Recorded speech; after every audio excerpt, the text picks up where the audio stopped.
ba natin sabihin, maghintay muna, moratorium muna yung pagkakasakit? Pwede ba natin sabihin sa ating mga kababayan na antayin ninyo, wag muna kayong magpapa-opera sa puso. Antayin ninyo dahil yung pong sasagutin sa cancer, malapit na. Wag muna kayong magpapagamot kung may cancer kayo. Pwede ba natin sabihin yun? Yun po yung gusto kong malaman, Mr. Chair, kung ano ba talaga yung plano dito. And I've asked DOH, and DOH have committed that na noong October, bibigyan tayo ng plano kung paano mapapababa yung out-of-pocket expenses. Wala pong nangyari. Humingi rin po tayo ng report kung bakit walang gamot lagi sa ospital. Wala pong nangyari. Tapos nalaman natin, meron palang 11 billion na nag-expire.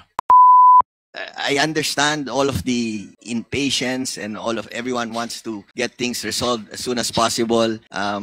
We are all only human, Mr. Chair. Rest assured, we are working 24/7 in PhilHealth, all 10,000 of us, to try to move as fast as we can. And again, I know I sound like a broken record, but maybe just a little more patience. Mr. Chair, sorry, BCO Mandy, sorry. Pero yung reason that we are human, hindi po katanggap-tanggap. The reason why nandyan kayo, DOH, PhilHealth, is to make sure na itong mga problema na to ng ating mga kabayan ay magawa. Simple lang ang tanong ko, Mr. Chair. Little more patience, pero maraming patience po ang namamatay. Ang cost po ng lahat ng ito, kaya nagkaroon ng SIRA subsidy, ay yung delayed. Delayed sa pag-increase, pag-expand ng mga benefits, pagtaas ng benefits, and so on. No? So, ibabalik ko lang. Ano ba talaga ang cost? Ano ba talaga ang rason? No? Kasi, may commitments. Kung natatandaan ninyo, nakakuha po tayo ng commitment, pirmado ng DOH Secretary at ng Presidente ng PhilHealth. Pero nagkaroon din pa rin po ng delayed. Meron pa rin po doon sa commitment na hindi po nagawa. No? Mayroon po nung commitment nung October, nung November, ngayon December, mayroong commitment. Yung board meeting po kagabi, hindi rin po lahat na-cover yung commitment. So, ang gusto ko lang malaman dito, Mr. Chair, what is the reason ba talaga? Because when this commitment letter was signed, napag-usapan po ito, before ito pinirmahan, na kaya po itong gawin. So, ano ba talaga yung rason? And I think, Mr. Chair, ang Universal Healthcare Law po, ito pong mga ginagawa po natin, hindi lang po ito PhilHealth, dapat siguro nandito rin ang DOH, no? Siguro in the next hearing, yes. We have a representative from okay. DOH. So yung pong representative ng DOH dito, Mr. Chair, gusto ko lang i-put into record na yung sasabihin niya, ayun din po yung decision ng ating pong Health Secretary. No? Can I get that na yung kung anong sagot po ng or commitment ng representative ng DOH Secretary dito, yun din yung magiging commitment ng Secretary. Meron bang authority yung representative ng DOH Secretary here? The representative of DOH, please answer. Thank you. Sound check. Thank you, Mr. Chair. This representation is fully authorized by the Secretary of Health. Yes, fully noted, Mr. Chair. Thank you. So, going back, baka dapat nating tingnan siguro dito talaga, ano ba talaga yung nagiging cause ng delay? No? I understood na mayroon mga actuarial team, may actuarial team na dapat tumingin, ina-identify yung mga benefits. Kasi wala po tayo dito ngayon, Mr. Chair, hindi po mangyayari yung zero subsidy na to kung lahat po ng pondong ito ay nagamit, no, sa pagpapataas. And kanina, nabanggit na rin, 12 years hindi po nag-increase. So ano po yung mga dapat gawin ba ng Kongreso para hindi na ito maulit? No? Na hindi nag-i-increase ang mga case rates ng ACR ng ganong katagal. No? And ano ba ang pwedeng magawa pa matulong ng Kongreso? No? Paano pa talaga yung proseso nito, Mr. Chair? Kasi napofocus po tayo dun sa pondo, sa lahat. Siguro dapat nating tingnan dito, paano ba talaga ito masisiguro natin na magamit na talaga ito? Ano ba yung paraan na kayang gawin ng Kongreso para masiguro na itong mga pondong ito ay talagang magamit? Mr. Chair. Yes, you're recognized. Thank you, Mr. Chair. Mr. Chair, I just want to reiterate, I think there's a list of proposed amendments for the UHC law. PhilHealth is fully supportive 100% supportive on those amendments po. No. Thank you, Mr. Chair. Mr. Chair, yes, yung amendments, naka-incorporate doon, isa nga doon na pinopropose natin, yung review, no? Annual review of the case rates, no? Tama po yun, no? Pero habang wala po yun, no? Kasi yun na nga, no? A little more patience, hindi po natin pwede ito na ibigay ng patience na to. Ang gusto po natin dito, with all due respect to PCO Mandy, ano ba yung pwede nating gawin dito para ito ay mapabilis? No? Ano ba talaga ang rason ng delay na ito? I mean, kung dito sa Kongreso, sa Senado, kung minamadali po yung budget, kaya po mag-hearing araw-araw hanggang madaling araw. Ano ba talaga yung rason? Ano ba ang rason bakit hindi natin ito magawa? Dahil sabi ko nga, minuminuto ho, dito, habang nag-hearing tayo rito, meron ho tayong kababayang namamatay. Dahil ayaw magpadala sa ospital, dahil walang pambayad, mangungutang, mababaw sa kahirap, malulugmok lalo sa kahirapan. So, hindi ba natin ito lahat nararamdaman? I mean, yes, with all due respect, again, sinasabi mo man, PCO, Mandy, DOH, we're going into that, magiging agresibo tayo. Kailan ba ito talaga mangyayari? Is next year, another year, 2 years? Pwede ba natin sabihin, maghintay muna, moratorium muna yung pagkakasakit?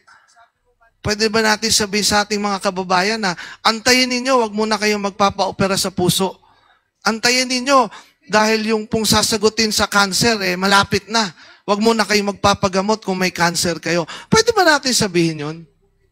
Yun po yung gusto ko malaman, Mr. Chair, kung ano ba talaga yung plano dito. And I've asked DOH, and DOH have committed that, na noong October, bibigyan tayo ng plano kung paano mapapababa yung out-of-pocket expenses, wala pong nangyari. Humingi rin po tayo ng report kung bakit walang gamot lagi sa ospital. Wala pong nangyari. Tapos nalaman natin, meron palang 11 billion na nag-expire. I mean, Mr. Chair, ang gusto ko po malaman ngayon from the DOH and PhilHealth, itong sinasabi po ni President Mandy na on the way, kailangan po magkaroon tayo ng plano and timeline dito. Definite na plano and timeline. Isa-segue ko lang, Mr. Chair. Napag-usapan kasi yung reserve funds 2 years. Correct me if I'm wrong. Itong reserve funds, hindi natin ito pwedeng galawin. 280 billion. Am I correct? Yes po, Your Honor. Okay. Yes po, Mr. Chair. Ang next question ko, after the reserve fund, meron tayong sinasabi na 150 billion excess fund. Am I correct? Yes, Your Honor. Okay. Excess funds meaning to say, hindi nagagamit ito. Okay? Kasi I would not want to call it excess fund. I would want to call it unused fund.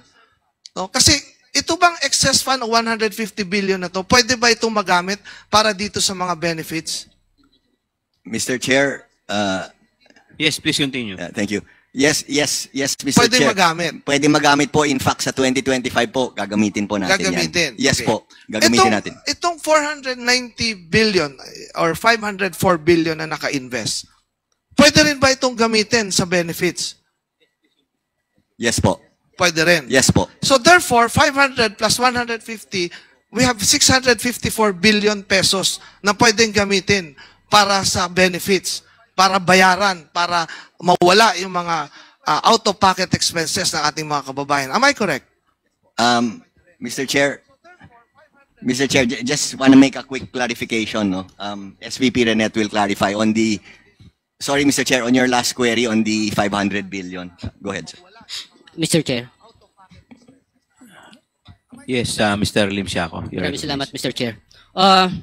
Mr. Chair, the reserve fund and the surplus of 281 and 150, ang kanyang backup na ito on the part of the asset side na pwede natin gagamitin ay itong investment po natin. Meaning, itong gagamitin natin for year 2025 as mentioned by PCO Monday na 150 billion, ang kanyang katumbas na pera na gagamitin natin pambayad sa benepisyo ay itong nasa investment po natin.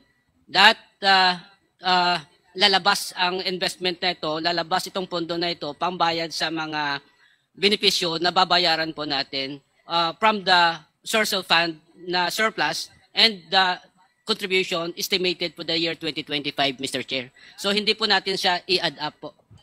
Thank you po, Mr. Chair. Floor clarification lang, no, Mr. Chair.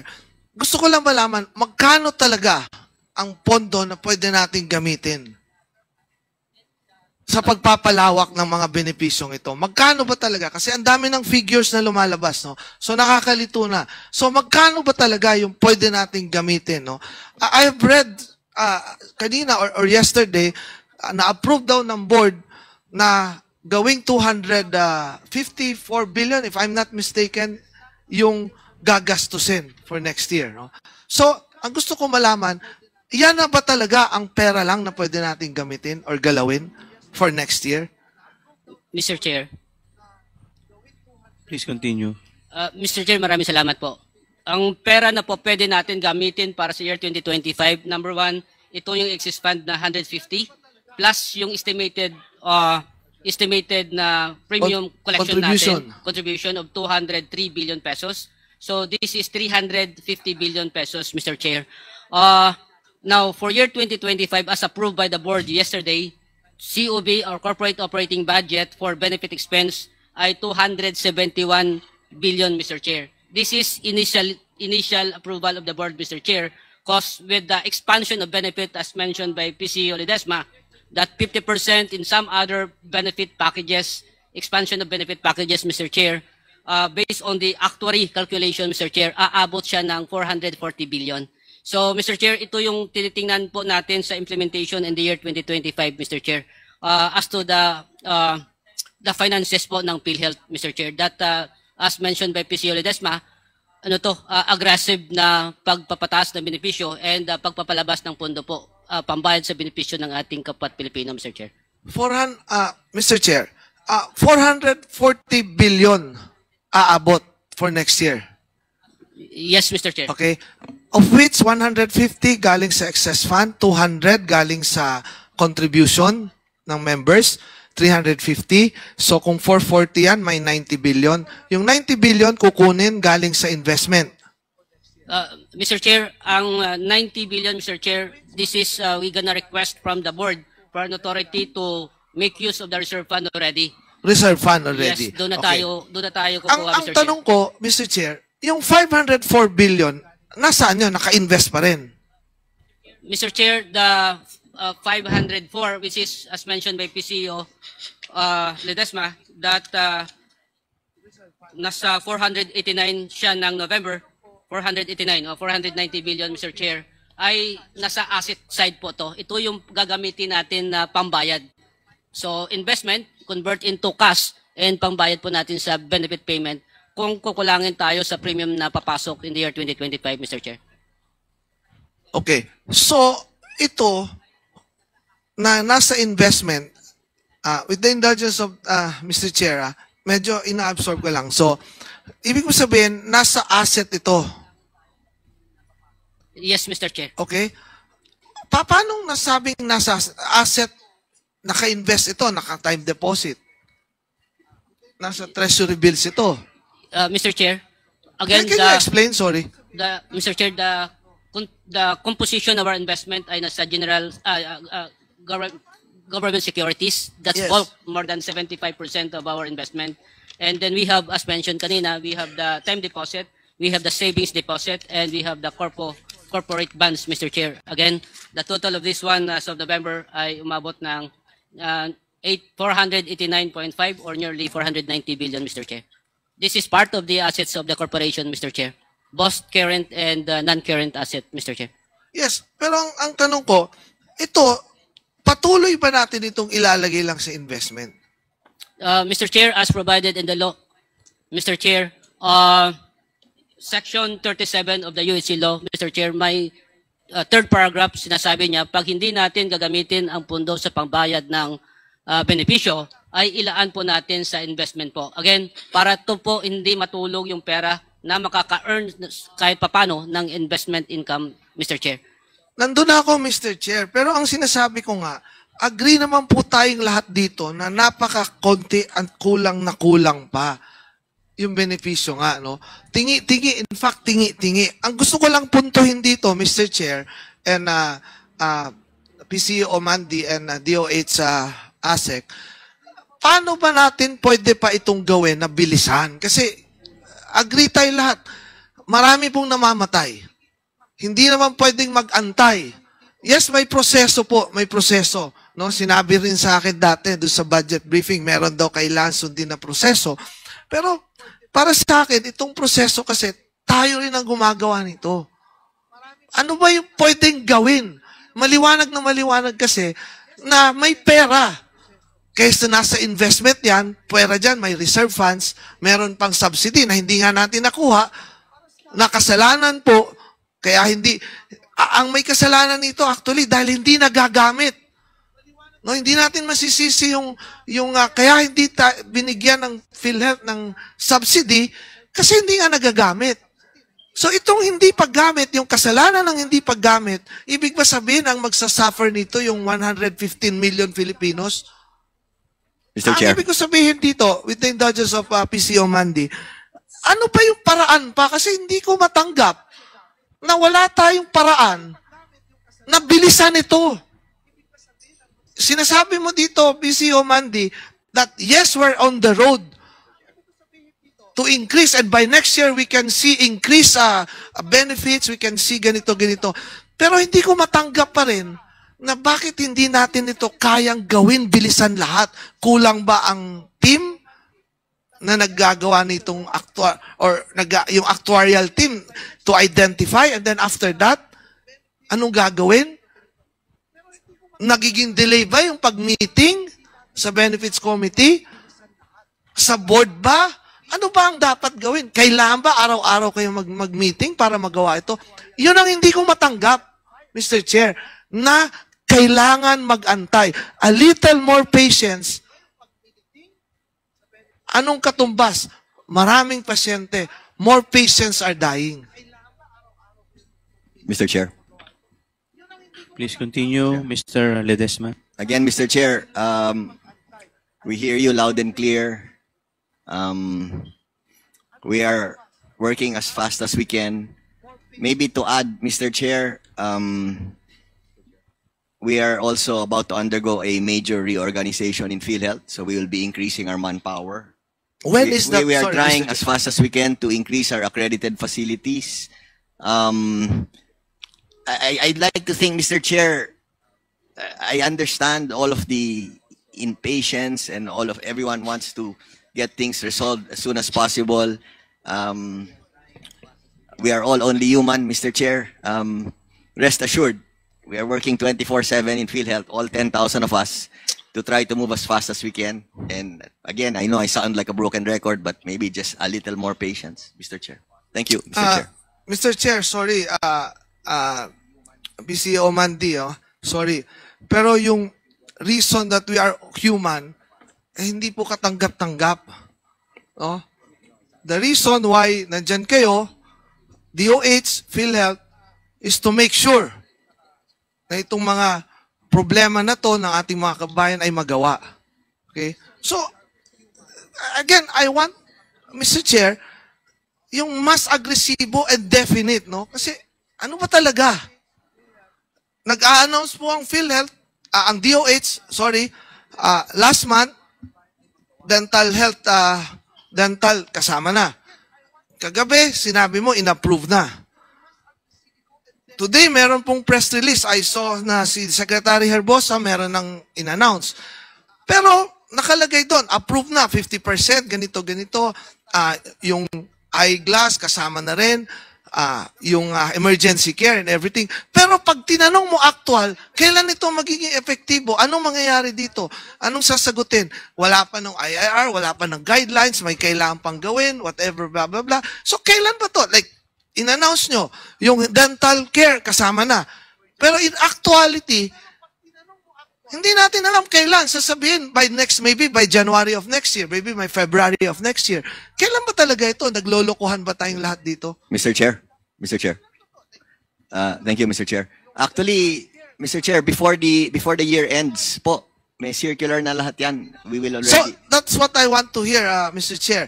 before the year end, which is December 31, lahat po itong in-announce, including yung na-approve kagabi, meron na circular ito, pwede nang i-avail. When? Starting January 2025, Mr. Chair. January 1, 2025. Lahat ng in-announce, pwede na. Starting January 2025. Yes, Mr. Chair. Okay. Yung ibang mga Umani naman ito ng iba't ibang reaksyon mula sa ating mga netizens. Ayon kay Ariel Nobleza, hindi pwedeng resign lang, kasuhan at ikulong dapat ng di pamarisan. Pahayag naman ni Carlos Pagatpatan, dapat isa ito sa priority ng Quadcom na dapat imbestigahan, hindi puro sa mga Duterte lang. At ito naman ang saloobin mula sa ating kababayan na si Felix de la Cruz, fire all these PhilHealth officers, they're crazy, especially Ledesma. Mga kababayan, feel free to comment below para maglabas ng saloobin sa balitang ito.